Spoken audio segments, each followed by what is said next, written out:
Asanteni sana.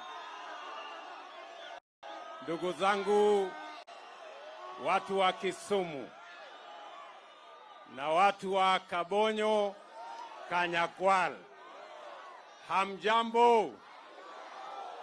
Amoso ujodurwa untie jodurwa umor. Bwana Yesu asifiwe. Hebu nione salamu kwa mkono. Asante sana. Thank you very much. Kwanza watu wa Nyanza, watu wa Kisumu na watu wa Kabonyo, nasimama hapa mbele yenu kusema asante sana kwa kutukaribisha hapa nyumbani, hapa Kisumu Dala. Na mimi nataka pia niwashukuru. Nilikuja hapa nikaomba kura yenu na mkanipatia kidogo. Mimi nimekuja kusema asante sana. Asante sana. Si namna hiyo? Na mimi nataka niwaeleze hivi. Tulikubaliana tukimalizana na mambo ya uchaguzi. Sasa tutaendelea mbele na mipango ya maendeleo. Si ndio? Na ndio leo mimi nimefika hapa kwa sababu tulikubaliana njia ya kubadilisha Kenya, njia ya kubadilisha taifa letu ni kupitia miradi na mipango ya maendeleo. Si ni kweli jameni?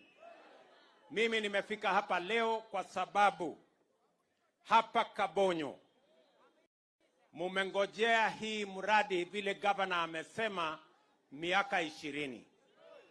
Lakini mimi nataka niwahakikishie vile nimefika hapa leo, nitarudi hapa kabla ya Disemba mwaka ujao itakuwa imekamilika. And I want to commit to the people of Kabonyo and Kisumu that we are embarking on this project, and before December next year, this project is going to be complete. Mpango yetu hii ya hii mradi ni kwa sababu uvuvi ni ya muhimu sana katika uchumi wa kuzalisha chakula katika taifa letu la Kenya. Fish is one of the items that is going to help us sort out the challenge of cost of living by making sure that we have adequate food in the Republic of Kenya. Na ndio sababu hiyo tumekuja hapa katika hii mradi, na hapa tumekubaliana na serikali ya Hungary.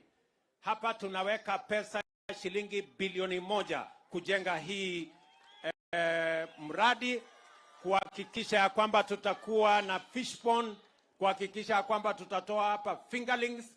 Mumesikia balozi akisema hapa tutakuwa tunatoa fingerlings milioni 7 kila mwaka in the first year of operation. Alafu tukienda mbele tutaongeza ifike milioni 10.